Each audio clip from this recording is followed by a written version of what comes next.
बच्चों, अभी तक हमने इटली के एकीकरण में ज्यूसेप्पे मेज़नी, काउंट काबूर और ज्यूसेप्पे गैरिबाल्डी जैसे महानायकों के महत्वपूर्ण योगदानों को डॉक्यूमेंट्री वीडियो के माध्यम से समझा।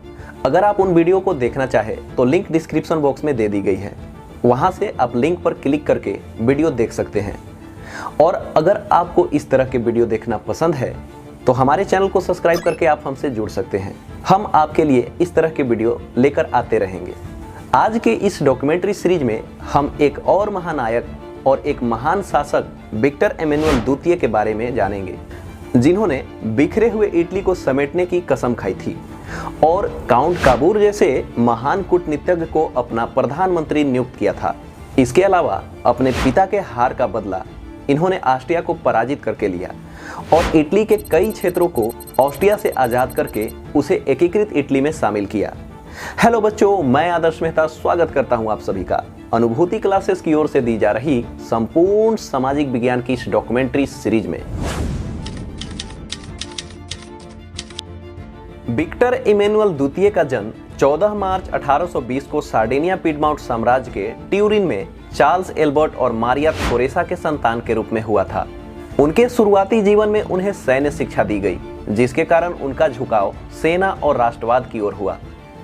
जब उनके पिता चार्ल्स एल्बर्ट ने 1831 में सार्डिनिया पिडमाउंट की गद्दी संभाली, तब उनके शासन के दौरान विक्टर एमेनुएल ने इटली के राष्ट्रवादी आंदोलनों के बारे में ज्यादा सीखा।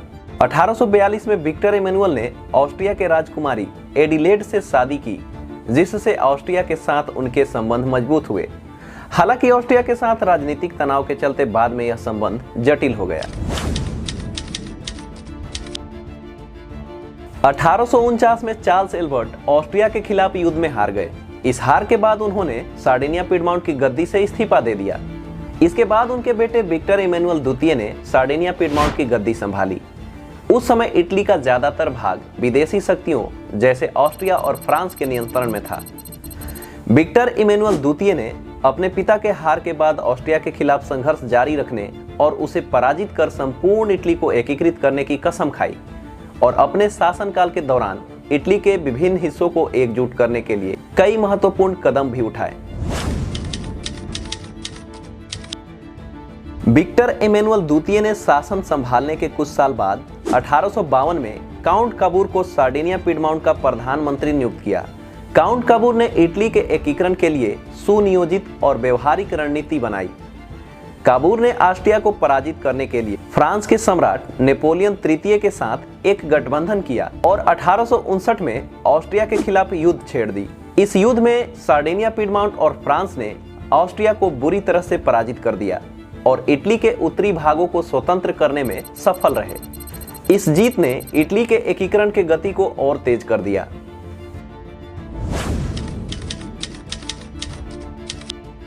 1860 में ज्यूसेप्पे गैरिबाल्डी ने हजारों की सेना रेड शर्ट्स यानी लाल कुर्ती का नेतृत्व किया और सिसिली एवं दक्षिणी इटली में विद्रोह शुरू किया। गैरिबाल्डी ने सफलतापूर्वक सिसिली और नेपल्स को अपने नियंत्रण में कर लिया और उन्हें विक्टर एमेनुएल के शासन के अंतर्गत एकीकृत करने का फैसला किया। अक्टूबर 1860 में विक्टर एमेनुएल द्वितीय और गैरिबाल्डी ने नेपल्स में मुलाकात की, जहां गैरिबाल्डी ने अपने जीते हुए क्षेत्रों को शासक विक्टर एमेनुएल द्वितीय को सौंप दिया।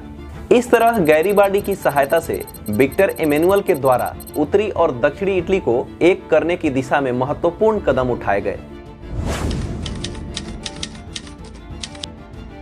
विक्टर एमेनुएल द्वितीय के नेतृत्व में 17 मार्च 1861 को इटली को एक एकीकृत राष्ट्र घोषित किया गया और विक्टर एमेनुएल द्वितीय को एकीकृत इटली का पहला राजा घोषित किया गया और काउंट काबूर एकीकृत इटली के पहले प्रधानमंत्री बने।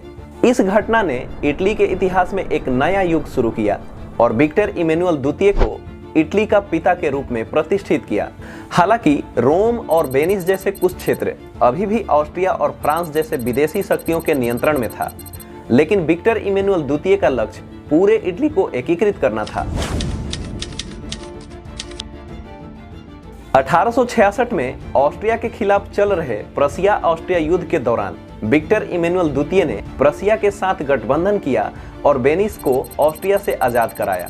इसके बाद 1870 में फ्रांस प्रशिया युद्ध के दौरान फ्रांस के कमजोरी का फायदा उठाते हुए विक्टर एमेनुअल द्वितीय ने रोम पर हमला किया और इसे फ्रांस से आजाद करके अपने राज्य में शामिल कर लिया। रोम के एकीकरण के साथ विक्टर एमेनुअल का सपना पूरा हुआ और इटली एक एकीकृत राष्ट्र बन गया।